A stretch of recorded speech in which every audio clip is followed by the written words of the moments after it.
वंदे पुरुषोत्तमम।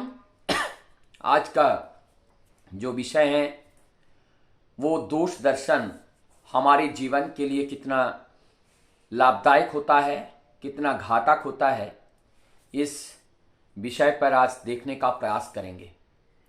हम जब किसी हमारे सामने वाले में जब कोई दोष को देखने का प्रयास करते हैं, यहाँ पे शब्द है दोष दर्शन, और दोष दर्शन का मतलब होते हैं वास्तव सत्यों का देखना। वास्तव सत्यों को देखना ही दोष है। तो ये दोष दर्शन में जो हमारी दोष जब हम देखते हैं, देखने और दर्शन करने में दोनों में अंतर है। दोष को देखना हमने देखा भूल गए, लेकिन दर्शन जो होता है ये हम भूलते नहीं हैं। ये दर्शन हमारी चेतना के अंदर हमारी सोच के साथ जुड़ जाता है। हमारी चिंतन अर्थात जो हमारी चेतना है, चेतना ही चिंतन करती है, तो हमारी चेतना के साथ ये जुड़ जाती हैं। और जब हमारी सोच हमारी चिंतन में, हमारी चेतना में जब जुड़ जाती हैं, ये हमारी शरीर का एक सॉफ्टवेयर की तरह कार्य करता है।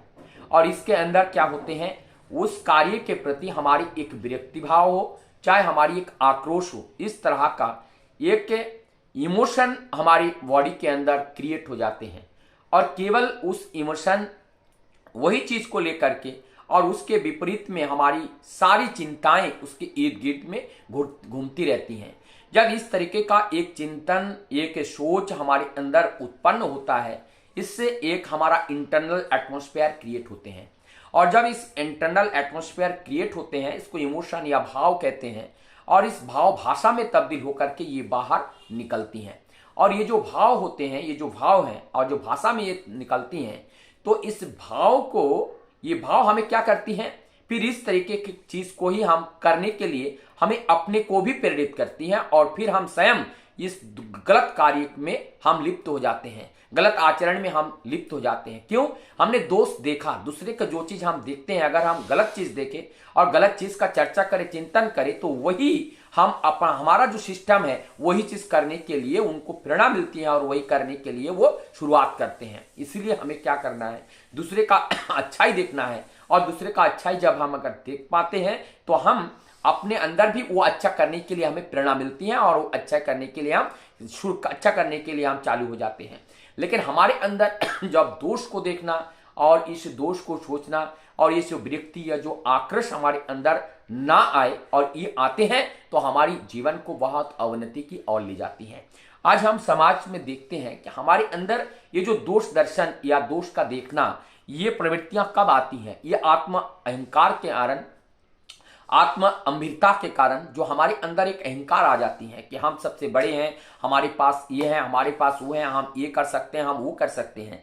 इस तरीके की भावना जब हमारे अंदर उत्पन्न होती हैं, भावनाएं जब उत्पन्न होती हैं, तो हमें क्या होते हैं, हम दूसरे को सम्मान करना भूल जाते हैं, दूसरे को इज्जत देना भूल जाते हैं। जब हमारे सामने वाले को हम सम्मान नहीं करते हैं, उनको इज्जत नहीं देते हैं और देना ही हम भूल जाते हैं, और अपने आम को हम बड़ा मानना चाहते हैं, ये हमारा अहंकार है। और ये अहंकार हमें आगे बढ़ने से रोकता है। तो आगे बढ़ने से रोकने के लिए, और इसका एक मूल कारण है कि हम दूसरे को भलाई को स्वीकार नहीं कर सकते हैं, दूसरे के भलाई को हम स्वीकार नहीं करते हैं। हम दूसरे का जो दोष है और वो दोष को पकड़ करके हम उनको नीचे गिराना चाहते हैं, उनका छोटा करना चाहते हैं और हम बड़ा बनना चाहते हैं।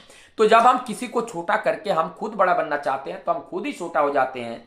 और बिग जन क्या कहते हैं, वो कहते हैं अगर आप बड़े बनना चाहते हो तो जो जितना बड़े हैं उससे और बड़ा बन के देखो। अर्थात एक रेखा खींचा गया और उस रेखा को अगर छोटा करना है तो और एक रेखा पास में खींचो, उनसे बड़ा, तब उनको तब उनको छोटा करो। ऐसा नहीं कि उनको छोटा करके आप जो है बड़े हो जाओ। ये बात अच्छी नहीं है, इस तरीके का सोच भी अच्छी नहीं है। तो हमारी समाज में या हमारी व्यक्ति जीवन में, हमारी पारिवारिक जीवन में, सामाजिक जीवन में एवं राष्ट्र जीवन में ये एक बहुत बड़ी जो कमियां हैं, और वो कमी है ये दोष दर्शन। और ये दोष दर्शन की कमियां का भी एक कारण है, और वो कारण है अहंकार, हमने बताया। और अहंकार के साथ साथ ये होते हैं कि वास्तव ज्ञान का ना होना। जब हम वास्तव चीज को नहीं देख पाते हैं, तो ऐसे उथले चीज का दर्शन हमें होता है और उसी में ही हम जीते हैं। हम देखे हैं कि बड़े बड़े गंभीर जो पानी होते हैं, जलाशय होते हैं, उस जलाशय में मछली होते हैं अलग अलग, उसकी अलग अलग दुनिया होते हैं।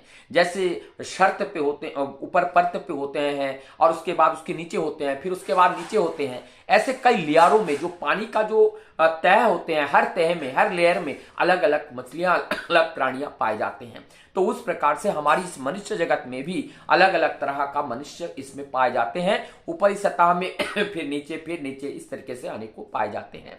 तो हमें अगर दर्शन ही करना है तो वास्तविकता का दर्शन करना है, सत्य का दर्शन करना है। हमें अगर सोचना ही है तो हम सत्य का सोचना है, हमें चिंतन करना है तो सत्य का चिंतन करना है। लेकिन ये जो सत्य चिंता करना, सच सोचना और ये सच के प्रति हमारा एक इमोशन, एक भाव ये उत्पन्न हो, ये तब होता है जब वास्तव में हम सत्य को जानते हैं। और सत्य को जानने के लिए सत्य को पकड़ना पड़ेगा और वो एक मार्ग देगा, एक रास्ता देगा, और उस मार्ग को अनुसरण करते हुए जब हम आगे बढ़ेंगे तो हम निश्चित ही हम गंतव्य पर पहुंचेंगे। तो अब हमारा ये दोष दर्शन बदल करके शुभ दर्शन हो जाएगा। तब हमारे जीवन में भी शुभ आएगा, हमारे परिवार में भी शुभ आएगा, और वो शुभ हम परिवार में समाज में भी उसको प्रसारित हम कर पाएंगे। वंदे